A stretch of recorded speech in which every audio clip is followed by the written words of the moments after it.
Cześć, witam Was bardzo serdecznie. Dziś pokażę Wam, w jak prosty sposób wymienić rezystor dmuchawy nawiewu powietrza w samochodzie osobowym. W moim przypadku jest to Fiat Punto 2. No i tutaj spójrzcie, musimy nóżki sobie wyciągnąć jak najdalej na siedzenie. No i z głową opuszczoną w dół zaglądamy sobie pod spód od strony pasażera.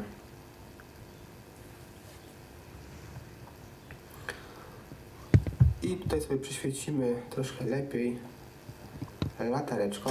I tu zobaczcie, w tym miejscu znajduje się dokładnie ten rezystor dmuchawy. Są tutaj problemy, że jest z nim coś nie tak i po jego wymianie tutaj dmuchawa już działa prawidłowo, jeśli chodzi o nawiew. Nie słyszałem jeszcze, żeby komukolwiek ten rezystor czy ten cały obok niego wentylator się kiedykolwiek zepsuł. Ja nie miałem takiego w ogóle przypadku, ale chciałbym Wam to pokazać, na pewno Wam się to przyda.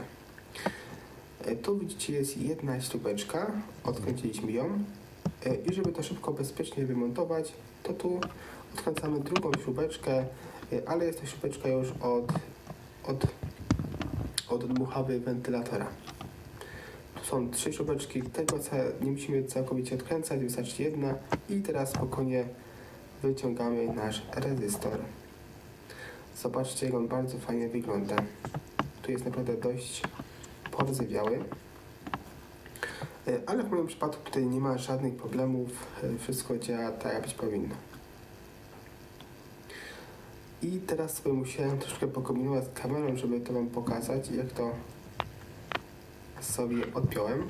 Oczywiście, jak w większości wtyczek, nie jest to trudne. W tym przypadku, tu zobaczcie, w tym miejscu sobie naciskamy kciukiem i teraz mi się to nie udało zrobić. Musiałem sobie jeszcze raz zatrzymać i tak nowatorsko wziąłem sobie nóżkami, podtrzymałem sobie kamerę. No i teraz widzicie dokładnie. Naciskamy i wyciągamy. I tak właśnie wygląda ten rezystor dmuchawy nawiewu powietrza w samochodzie osobowym Fiat Punto 2. I pewnie również podobnie się wymienia w innych samochodach fiatowskich, pewnie w Fiacie Panda, Grande Punto, Seicento i innych samochodów osobowych tego typu.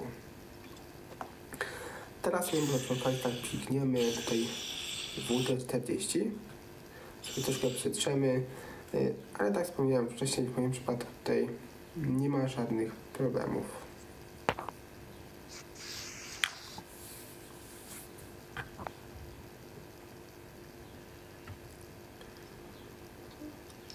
Tu sobie możemy przetrzeć jakimś układem płaskim bądź innym metalowym narzędziem nasze złącze, nasze styki, bo widzę, że tutaj są widzę takie przezardzewiałe, troszkę prześnieżałe, więc wypadałoby to zrobić. No i dobra, teraz sobie lecimy z powrotem, zakładamy na swoje miejsce. Tutaj musiałem troszkę zrobić wygibasów.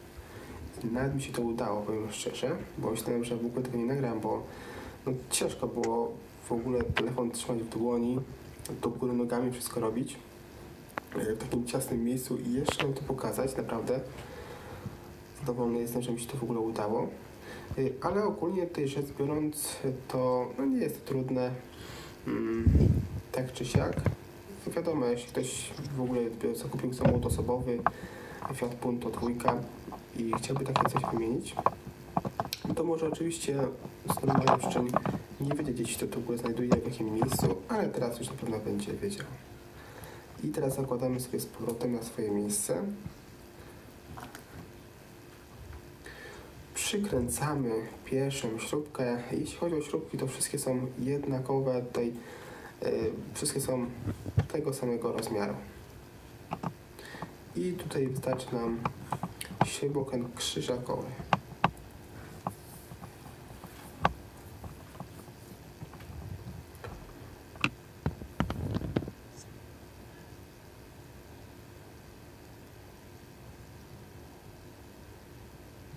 Teraz możemy jeszcze tutaj psiknąć drugą wtyczkę, tak przy okazji.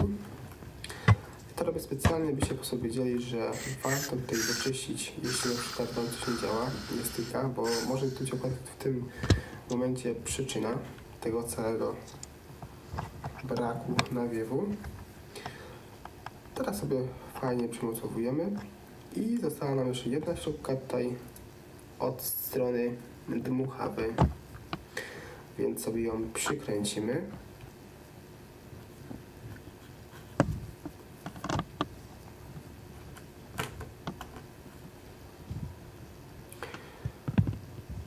Tu wszystko mamy, wszystko nam gra, fajnie. I to w sumie wszystko. Teraz wypadałoby jeszcze chyba włączyć dmuchawę, czy nam działa po takim demontażu. Włączymy sobie zapłon i dmuchawę, no i wszystko gra, jak widzicie. To wszystko w tym filmiku, to zobaczymy w kolejnej